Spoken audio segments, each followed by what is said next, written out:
नमस्कार, मैं हूं अनुपम। लेह से ललकार, चीन से यलगार। प्रधानमंत्री नरेंद्र मोदी ने अचानक आज लद्दाख के दौरे पर पहुंचकर सबको चौंका दिया। सुबह सुबह chief of defence staff general Vipin Rawat और army chief general MM Naravane भी उनके साथ रहे। पीएम मोदी ने गलवान में घायल सैनिकों से मुलाकात की। 11,000 फीट की ऊंचाई पर मौजूद निमू फॉरवर्ड पोस्ट का उन्होंने जायजा लिया और फिर बिना नाम लिए चीन को साफ साफ संदेश दे दिया, अगर भारत की तरफ बुरी नजर डाली तो अंजाम बुरा होगा। पीएम मोदी ने कहा कि हम बांसुरीधारी कृष्ण की पूजा करते हैं, लेकिन सुदर्शनधारी चक्रधारी कृष्ण को आदर्श मानकर चलते हैं। उन्होंने कहा, लद्दाख हिंदुस्तान का मस्तक है और यहां किसी भी साजिश को बर्दाश्त नहीं किया जाएगा। सेना के जवानों का उन्होंने हौसला बढ़ाते हुए कहा कि गलवान में पूरी दुनिया ने भारत के जवानों का शौर्य देखा है। बिना नाम लिए उन्होंने चीन को चेतावनी तक दे दी कि विस्तारवाद की नीति का युग खत्म हो चुका है। अब पीएम मोदी के लद्दाख दौरे के मायने क्या हैं? पीएम मोदी ने इस दौरे से चीन को क्या संदेश दिया? इन सवालों पर हम अपने मेहमानों से आज बातचीत करेंगे, लेकिन उससे पहले आप इस रिपोर्ट को देखिए।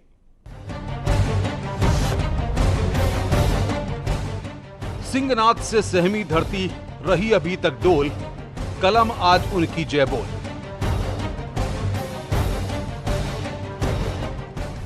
जिनके सिंहनाद से सहमी, जिनके सिंहनाद से सहमी, धरती रही अभी तक डोल। कलम आज उनकी जय बोल, कलम आज उनकी जय बोल। चीन सीमा से विवाद के बीच अचानक लद्दाख पहुंचे पीएम मोदी बोले, भारत के सैनिकों का कोई मुकाबला नहीं। जिस ऊंचाई पर आप मां भारती की ढाल बन करके उसकी रक्षा करते हैं, उसकी सेवा करते हैं, उसका मुकाबला पूरे विश्व में कोई नहीं कर सकता है। आपका साहस उस ऊंचाई से भी ऊंचा है। दुश्मनों को चेतावनी देते हुए पीएम मोदी ने कहा, हम कृष्ण की बंसी बजाने वाले लोग, लेकिन हमारी पहचान कृष्ण के सुदर्शनधारी से भी है। हम वही लोग हैं जो सुदर्शन चक्रधारी कृष्ण को भी आदर्श मान करके चलते हैं। इसी प्रेरणा से हर आक्रमण के बाद भारत और सशक्त होकर उभरा है। उन्होंने कहा, भारत की सेना का लोहा पूरी दुनिया ने माना। अभी जो आपने और आपके साथियों ने वीरता दिखाई है, उसने पूरी दुनिया में यह संदेश दिया है कि भारत की ताकत क्या है। हम दो माताओं को मानते हैं, भारत माता और जन्म देने वाली मां। उनका स्मरण करता हूं। पहली, हम सभी की भारत माता। जब मैं दो माताओं का स्मरण करता हूं, पहली हम सभी की भारत माता और दूसरी वे वीर माताएं, दूसरी वे वीर माताएं जिन्होंने आप जैसे पराक्रमी योद्धाओं को जन्म दिया है। मैं उन दो माताओं का स्मरण करता हूं। लद्दाख से करगिल तक, रिंजांगला से गलवान तक जरा जरा देता है सैनिकों के पराक्रम की गवाही। लेह लद्दाख से लेकर करगिल और सियाचिन तक, रेजांगला की बर्फीली चोटियां से लेकर गलवान घाटी के ठंडे पानी की धारा तक, हर चोटी, हर पहाड़, हर जर्रा जर्रा, हर कंकड़ पत्थर भारतीय सैनिकों के पराक्रम की गवाही देते हैं। पीएम मोदी ने लद्दाख को भारत का मस्तक बताया। लद्दाख का तो ये पूरा हिस्सा ये भारत का मस्तक है। 130 करोड़ भारतीयों के मान सम्मान का प्रतीक है। वो बोले लद्दाख में अलगाव पैदा करने की साजिश हमेशा नाकाम हुई। अलगाव पैदा करने की हर साजिश को लद्दाख की राष्ट्रभक्त जनता ने नाकाम किया। पीएम मोदी ने इरादे साफ करते हुए कहा, सिर्फ वीर ही शांति की पहल कर सकता है। कमजोर शांति की पहल नहीं कर सकता। वीरता ही शांति की पूर्व शर्त होती है। जल, थल, नभ और अंतरिक्ष में भारत की बढ़ रही ताकत। जल, थल, नभ और अंतरिक्ष तक अगर अपनी ताकत बढ़ा रहा है तो उसके पीछे का लक्ष्य मानव कल्याण ही है। बिना नाम लिए चीन को चेतावनी। विस्तारवाद का युग समाप्त हो चुका है। ये युग विकासवाद का है। भारत की भूमि पर नजर रखने वालों को पीएम मोदी ने इस दौरे से सख्त संदेश दिया है। गलवान में घायल हुए सैनिकों से मिलकर उन्होंने सेना के जवानों में नया जोश भर दिया। Bureau report, news 18। और इसी मुद्दे पर आज हम चर्चा करेंगे। हमारे साथ शैलेंद्र वांगू, हमारे नेशनल ब्यूरो के एडिटर जुड़ रहे हैं। रोविंदर सचदेव विदेश मामलों के जानकार हैं, खासतौर पर उन्हें हमने बुलाया है। कर्नल मनोज केशवर रक्षा विशेषज्ञ हैं, वो हमारे साथ जुड़ रहे हैं। और टीपी त्यागी रक्षा विशेषज्ञ हैं, वो हमारे साथ जुड़ रहे हैं। शैलेंद्र वांगू, सबसे पहले आपके पास आएंगे। देश का कमांडर लेह में जाकर के सुबह सुबह फ्रंट मोर्चे पर लीड कर रहा है। उसने जवानों का हौसला भी बढ़ाया और चीन को भी मैसेज दे दिया कि जो हमसे टकराएगा चूर चूर हो जाएगा। बिल्कुल, पीएम मोदी का यह दौरा उस वक्त हुआ है जबकि चीन अपनी हरकतों से बाज नहीं आ रहा है और प्रधानमंत्री के इस दौरे से साफ हो गया कि पूरा देश एकजुट खड़ा है। खुद प्रधानमंत्री सामने आकर लीड कर रहे हैं पूरे देश को चाइना के सामने। हालांकि आपको बता दें कि चाइना को सीधे तौर पर संदेश देते हुए, हालांकि पीएम मोदी ने नाम नहीं लिया, सीधे तौर पर संदेश देते हुए ये कहा कि एक्सपेंशनिज्म यानी विस्तारवाद जो है वो अब युग गुजर चुका है। हालांकि चीन की नीति अब तक नहीं बदली है, लेकिन वो युग गुजर चुका है। ये युग है विकास का, डेवलपमेंट का। तो ऐसे में भारत अपनी सुरक्षा करना जानता है। वहीं इस दौरे की अगर हम बात करें तो इससे न सिर्फ जवानों का हौसला काफ़ी ज़्यादा मजबूत हुआ है, वहीं इस दौरे को कई सालों तक याद रखा जाएगा। जिस तरह से पीएम मोदी ने लेह जाकर जवानों का हौसला बढ़ाया और उनकी स्पीच जो आज के उनका भाषण था वो कई सालों तक याद रखा जाएगा। और वहीं चाइना के लिए भी कड़ा संदेश, क्योंकि चाइना को उसी की भाषा में समझाना ज़रूरी था और एक संदेश देना ज़रूरी था। हालांकि अब से कुछ देर पहले ही चीन के दूतावास की तरफ से एक बयान जारी किया गया जिसमें कहा गया है कि चीन ने अपने 14 में से 12 पड़ोसी देशों के साथ बातचीत के जरिए शांतिपूर्ण तरीके से सीमा विवाद को हल किया है। ऐसे में चीन को विस्तारवाद का नाम देना सही नहीं होगा, लेकिन ये अहम बात है कि चीन पिछले 2 महीने से वहाँ पर डटा हुआ है, पीछे नहीं हट रहा है। नेगोशिएशन के बावजूद, बातचीत के बावजूद वो अपनी जगह से नहीं हिल रहा है। एक अहम बात और बताना चाहूँगा मैं आपको अनुपम, कि जो डोकलाम विवाद है वो 72 दिन तक चला था। जो करंट विवाद है उसमें लगभग 60 दिन पूरे होने वाले हैं। तो जाहिर तौर पर चीन का रवैया नहीं बदल रहा है। वो भले ही दुनिया के सामने कुछ भी अपना चेहरा दिखाए, लेकिन हकीकत ये है कि गलवान पर उसकी जो बुरी नज़र थी, बार बार वो गलवान को लेकर चाइना ने बयानबाजी की है। 15 जून के बाद भी बजाय चीज़ों को हल करने के उसने वहाँ पर डिप्लॉयमेंट बढ़ाई है। तो जाहिर तौर पर एक कड़ा संदेश देने की जरूरत थी जो आज के इस दौरे ये संदेश यहाँ पर प्रधानमंत्री ने दिया भी है। शैलेंद्र, टीपी त्यागी रक्षा विशेषज्ञ हमारे साथ हैं। त्यागी साहब, सुबह सुबह जब लोग सोच रहे थे कि आज के दिन में क्या कुछ खास होगा, इतने में प्रधानमंत्री ले पहुंच जाते हैं, जवानों का हौसला बढ़ाते हैं, मुलाकात करते हैं, गलवान में घायलों से बातचीत करते हैं। क्या मैसेज गया है चीन को?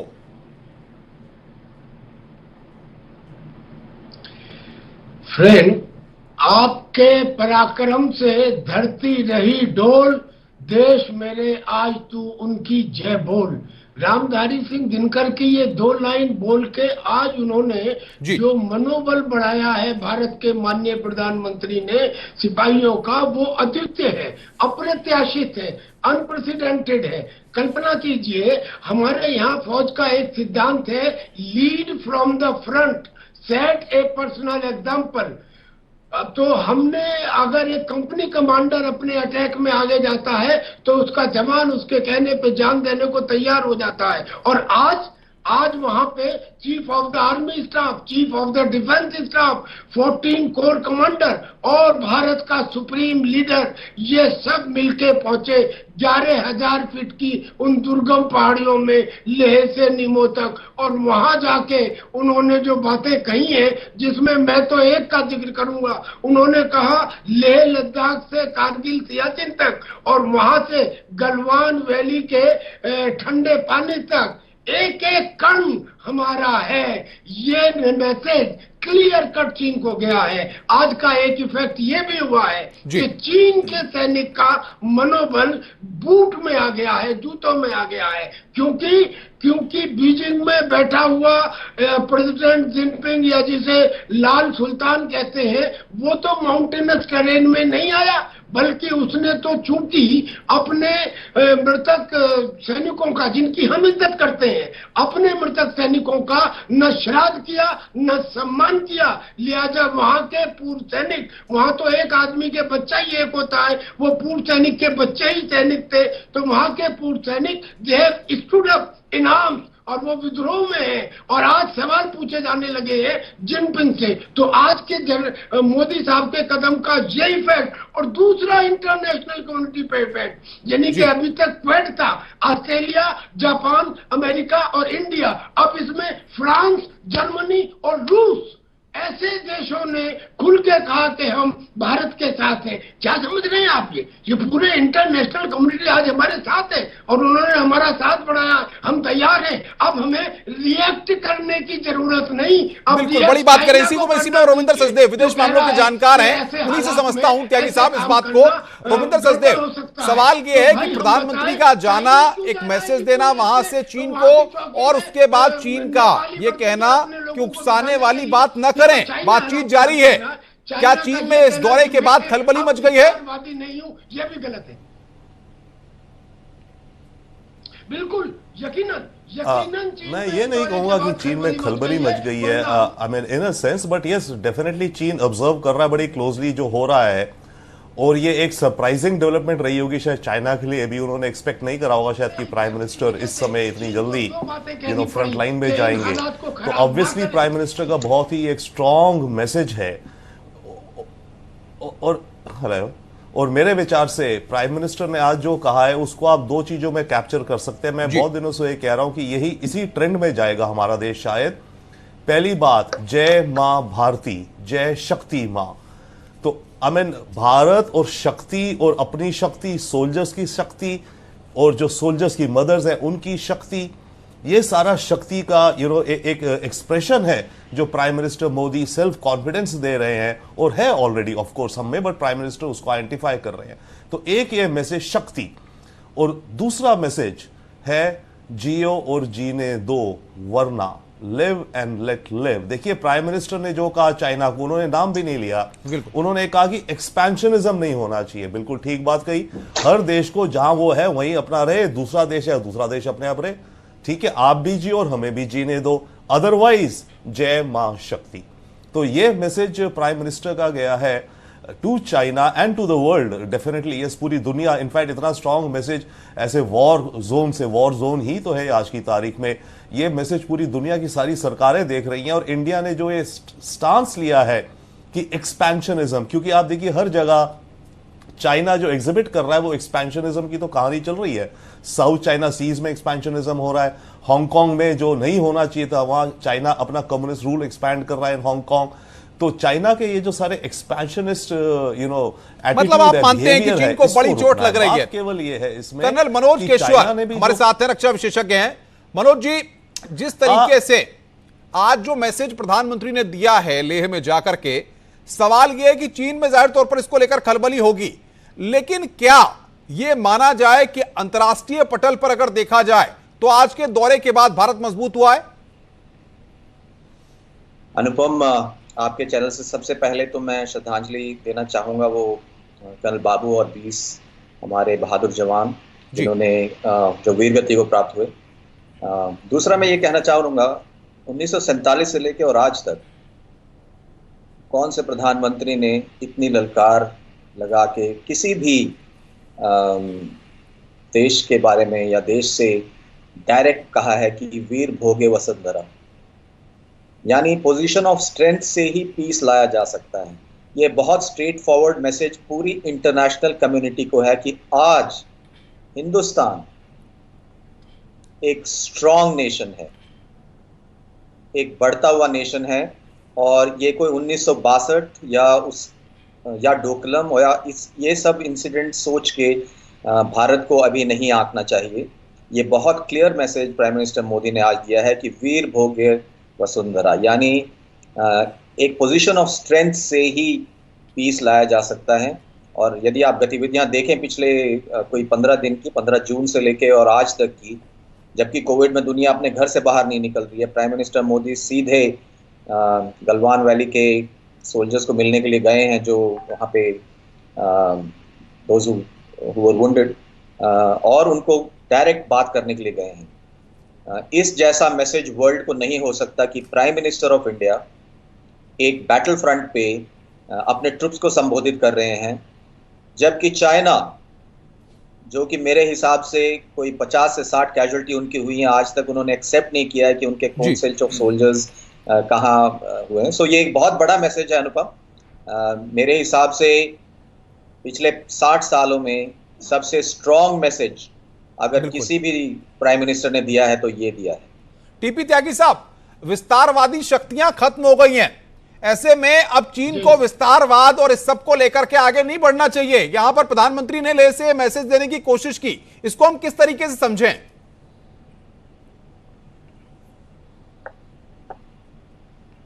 प्रधानमंत्री ने तो मैसेज दिया, आप उसके रिएक्शन पे देखिए ना, उसका रिएक्शन आया, चाइना कहता है कि ऐसे में चीन की मानसिकता पर चोट कर दी हमने उसका विस्तारवाद की बात को कहकर के, क्योंकि हम तो विकासवाद की बात कर रहे हैं। जी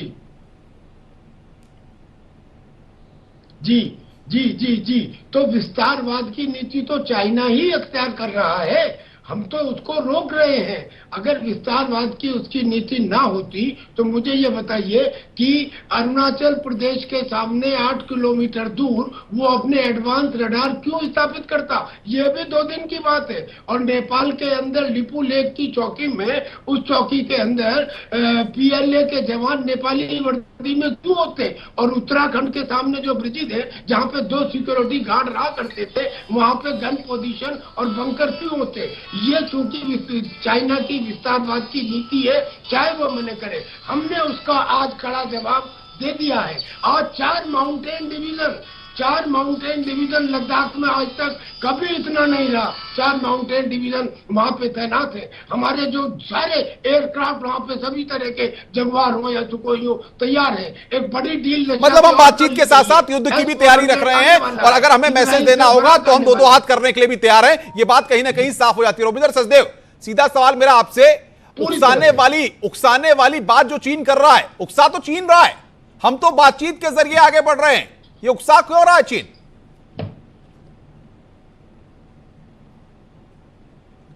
देखिए, चीन उकसा रहा है और चीन ये कैलकुलेटेड गैम्बल खेल रहा है। एनिमी को भी हमें समझना चाहिए ना, एनिमी कोई वो भी आंखें बंद करके तो कर नहीं रहा है जी। इसका मतलब ये है चीन ने ये सोचा है, चीन ने कैलकुलेट करा है कि मैं भारत को इतनी हद तक मैं भारत के साथ टेंशन बढ़ा सकता हूं।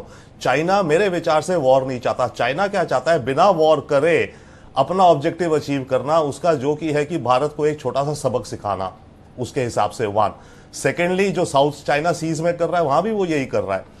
तो चाइना ने भी कैलकुलेट करा हुआ है। बात यह कि क्या चाइना की ये कैलकुलेशन या गैम्बल गलत जा रही है? बात यह है अब कि उसने एक्सपेक्ट नहीं करा था कि भारत जिस हिसाब से अब स्टैंड अप हो रहा है और उसको जवाब दे रहा है, चाइना ने शायद ये एक्सपेक्ट नहीं करा था। इसके चलते चाइना की गेम थोड़ी हड़बड़ा जाएगी, एटलीस्ट जो बिल्कुल। मैं आखिरी सवाल लूंगा मनोज केशवर से, चाइना जो मेरे पास चाह रहा है, चाइना, रविंदर जी, मनोज केशवर, आज जवानों का मनोबल कितना बढ़ा होगा जब उन्होंने प्रधानमंत्री को अपने बीच पाया, उनका हौसला बढ़ाते हुए दिखे? अनुपम, इसमें कोई शक नहीं है। आसमान छू गया होगा मोराल जिस समय एक प्रधानमंत्री, जबकि 15 दिन पहले कैजुअलिटीज हुई हैं और प्रधानमंत्री आके संबोधित करते हैं और ये बताते हैं कि ईंट का जवाब पत्थर से दिया जाएगा। जवान तो हमेशा अपनी जान पे खेलने के लिए तैयार होता है देश के लिए। जब प्रधानमंत्री वहां पहुंचते हैं और जहां की मेरे हिसाब से डिफेंस मिनिस्टर शायद कल या परसों जाने की कोशिश कर रहे थे, लेकिन सीधा प्रधानमंत्री पहुंच जाते हैं और चीफ ऑफ डिफेंस स्टाफ और चीफ ऑफ आर्मी स्टाफ वो सब वहां पे इन सब का हौसला बढ़ाने के लिए वहां पे जाते हैं, तो जरूर ही सभी का मोराल एकदम स्काई हाई। बिल्कुल, बहुत बहुत शुक्रिया रविंदर जी आपका। मनोज किशोर आपका, टीपी त्यागी आपका हमारे साथ जुड़ने के लिए। इतना साफ है कि अगर चीन आंखें दिखाएगा तो भारत से कड़ा जवाब पाएगा। हमारी खास पेशकश में फिलहाल इतना ही। नमस्कार।